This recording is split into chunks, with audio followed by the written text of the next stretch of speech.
मैथिली ठाकुर की। लोक गायिका के तौर पर खुद को स्थापित करने वाली मैथिली अपने सियासी सफर की ओर बढ़ चुकी है। बीजेपी का दामन थाम कर वो विधानसभा की चौखट पार करने या लांघने की कोशिश में है। हालांकि उनकी उम्मीदवारी पर सोशल मीडिया पर तरह तरह की बातें हो रही हैं। इंडिया न्यूज़ ने मैथिली ठाकुर से खास बातचीत की। आप भी सुनिए मैथिली को। आज हमारे साथ इस शो में एक ऐसी शख्सियत मौजूद है जिन्होंने मिथिला को एक राष्ट्रीय स्तर पर पहचान तो दी ही, लेकिन राजनीति में कदम रखने के बाद से वो इस चुनाव में सबसे कम उम्र की प्रत्याशी भी बन गई हैं। मेरे साथ मौजूद है मैथिली ठाकुर, मिथिला की बेटी। उनसे बात करेंगे और पूछेंगे कि आखिर चुनावी रण कैसा लग रहा है। बहुत अच्छा लग रहा है, बहुत बहुत आशीर्वाद मिल रहा है जी। फिलहाल जो है आप जगह जगह जा रही हैं, लोगों से मिल रही हैं, यहाँ ही रहेंगी? चुनाव के बाद क्या होगा? यही रहूंगी। बिल्कुल यही रहेंगी। बिल्कुल घर तलाश रही हैं आप? मिल गया, ऑलमोस्ट हर एक चीज हो रही है, फिक्स हो रही है, हर चीज फिक्स हो रही है। जी। यहाँ पर जो है अली नगर में पिछले दो बार से जो है विपक्ष जीतता आया है, लेकिन पिछली बार वीआईपी जीती थी यहाँ से, वो भी भाजपा के गठबंधन में। इस बार लग रहा है कि फाइट टफ है, इसीलिए बड़ा चेहरा उतारा है। बिल्कुल, मुझे इस चीज का एहसास नहीं, क्योंकि जो लोगों का प्यार और समर्थन मिल रहा है मुझे, मैं आगे पीछे तो कुछ सोच ही नहीं रही हूँ कि पीछे कौन थे हमारे और अभी मेरे विपक्ष में कौन है, मैं किन के साथ फाइट कर रही हूँ।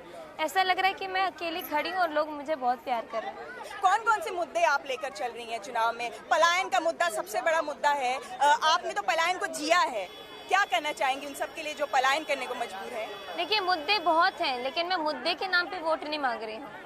मैं वोट इसलिए मांग रही हूँ कि अगले 5 साल में हम जो काम करने वाले हैं, इसमें आप सभी का सहयोग चाहिए। क्या क्या वादा कर रही हैं लोगों से 5 साल के लिए?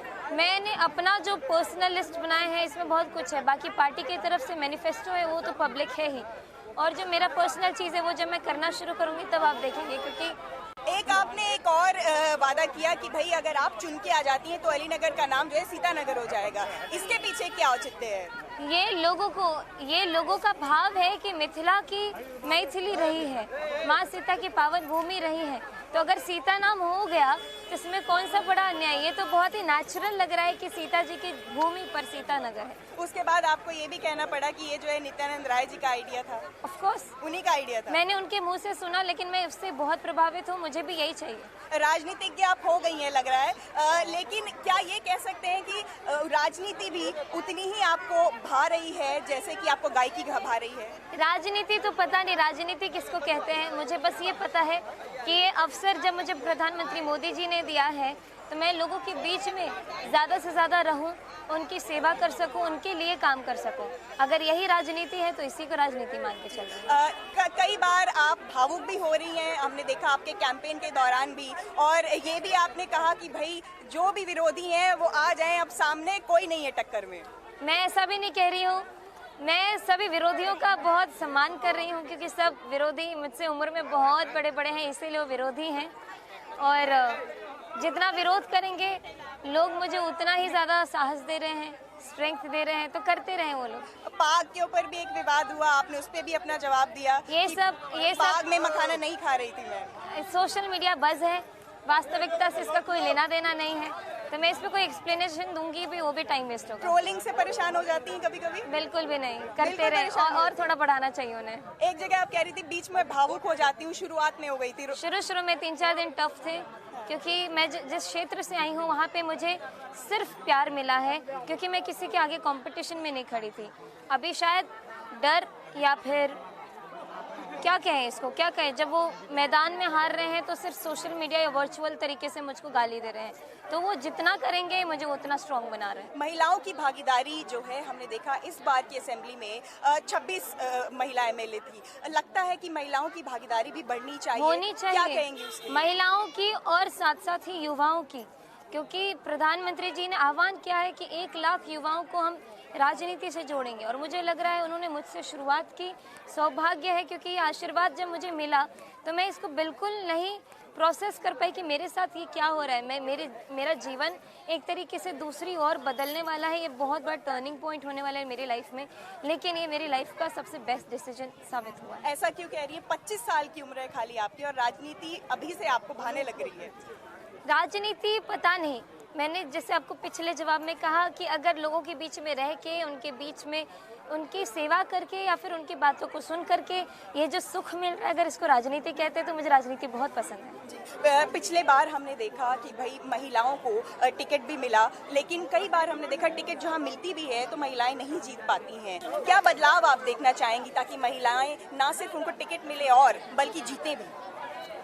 महिलाओं के मुद्दों को महिला समझ सकती है, वो दुख समझ सकती है, तो बस ये है कि कैंडिडेट अच्छा होना चाहिए, कैंडिडेट संवेदनशील होना चाहिए। अब यहाँ पे मैं बोलना चाहूँगी कि यहाँ पे महिला और पुरुष में भेद करना या फिर उस किसी के लिए बहुत ज़्यादा बायस्ड होना, ये मुझे थोड़ा सा वो लगेगा, थोड़ा गड़बड़ लगेगा, क्योंकि कैंडिडेट के अंदर की क्षमता, जो उसकी संवेदनशीलता है, वो बहुत ज़रूरी है। महिलाओं को रिप्रेजेंटेशन ज़रूर मिलना चाहिए, उनको मौका इक्वल मिलना चाहिए। नीतीश जी ने अपना एक बड़ा वोट बैंक खड़ा किया है महिलाओं का। हमेशा से ही नीतीश जी ने जो है कई तरीके के डिसीजंस लिए, चाहे रोजगार योजना हो, अन्य योजनाएं हो, साइकिल दिया उन्होंने, शुरुआत की, आपने वो दौर देखा होगा शायद। ये बताएं कि अब महागठबंधन भी कह रहा है कि भाई माई योजना लेकर आए, माई बहन योजना लेकर आ रहे हैं, बेटी की बात हो रही है, माँ उनकी एक फिलॉसफी है, मकान और तमाम तरीके के, किस तरीके से ये सब उनको तब करना था ना जब उन्होंने महिलाओं को प्रताड़ित किया, पहले प्रताड़ित किया, उनको इस लायक भी नहीं छोड़ा कि वो सर उठा करके 6 बजे के बाद अपने घर के बाहर झांक सके। और अब जब वो ऑलरेडी सशक्त हो गई हैं तो माई बहन योजना, इससे क्या ही असर पड़ेगा उन पर।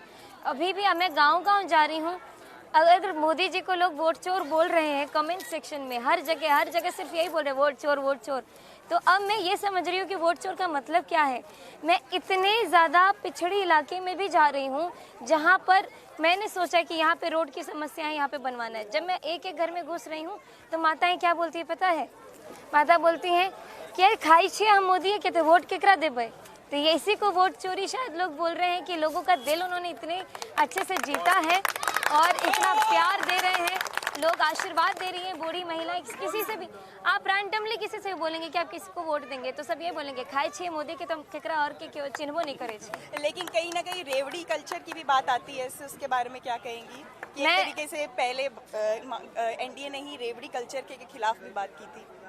मैं अभी अपने बारे में, अपने विधानसभा के बारे में ज़्यादा बात करूंगी। बिहार में क्या हो रहा है ये मैं जब बिहार के लेवल पर आकर के सोचूंगी तब मैं इस मुद्दे को पकड़ूंगी, क्योंकि अभी there is a lot of things that are in my plate. तो मुझे ऐसा लग रहा है कि मेरे इस अलीनगर विधानसभा में क्या क्या मुद्दे हैं, मुझे तो हर एक गांव और एक घर जाने से ही फुर्सत नहीं मिल रही है जो मैं इसके ऊपर क्या इसके ऊपर, तो मैं अपनी चीज़ पे फोकस आपने बात की, आपने कहा सड़कों की आपको लग रहा है कि कई जगह बनवाने की जरूरत है, और भी चीजें आपने देखी जो मूलभूत सुविधाओं की कमी है जो जरूरत है करने के लिए? मुझे अपने जो मेरे पर्सनल लिस्ट में कुछ चीज़ें हैं जो मैं डायरी में नोट कर रही हूँ। ऑलमोस्ट हर एक जगह सड़क बहुत अच्छी है, लेकिन मैं कभी कभी बहुत ही ज़्यादा पीछे जा रही हूँ तो वहाँ पे सड़क टूटी हुई है या फिर उस पर जो गाय भैंस वाला जो लिटर है वो साफ अच्छे से नहीं रखा जा रहा है। गायकी और राजनीति में कैसे बैलेंस आप इंश्योर करेंगी? ये बैलेंस करने की ज़रूरत नहीं पड़ेगी। नहीं पड़ेगी? नहीं। कैसे? क्योंकि गायकी जो है ये मेरा कोई जॉब नहीं है, ये मेरे अंदर है गायकी, मेरा गला है, मेरे साथ है। जब तक जिंदा हूँ, चल रही हूँ, फिर रही हूँ, गा रही हूँ, तब तक मैं अभ्यास भी कर पा रही हूँ। तो गायकी पर्सनल चीज़ है, बहुत पर्सनल चीज़ है, और जो राजनीति है ये समय मांगता है। जैसे गायकी ने समय मांगा है, इसको भी मैं समय दूंगी। किसने इंस्पायर किया आपको? कौन आपकी प्रेरणा है जो मिथिला को की बेटी जो है मिथिला संस्कृति को लेकर आगे बढ़ी और वेस्टर्न क्लासिकल नहीं गाई, मिथिला को आपने चुना? ये सब अपने आप होते गया, मैं कुछ नहीं बोलूँगी। मेरे पिताजी, मेरा परिवार हमेशा मुझे एक गाइडेंस के रूप में उनका साथ मिला है और मैं चलते जा रही हूँ बस जी। और आगे अब जो है छठी मैया की आज सूर्य अर्घ है और हम देख रहे हैं कि आपने छठ की महिमा एक लॉन्च भी किया है गाना, तो उसकी एक महिमा थोड़ी सी छठा भी मेरा गला इतना खराब है कि बोलते बोलते भी आवाज दो लाइन खाली आप गा दें और उसके बाद जो है हम आपको फारिग करेंगे। बाट घाट साजी गेल आई है ओथिन छठी मैया, 14 छठी केर गान है ओथिन छठी मैया। बहुत बहुत शुक्रिया। मैथिली नितिन नवीन सिन्हा बिहार सरकार में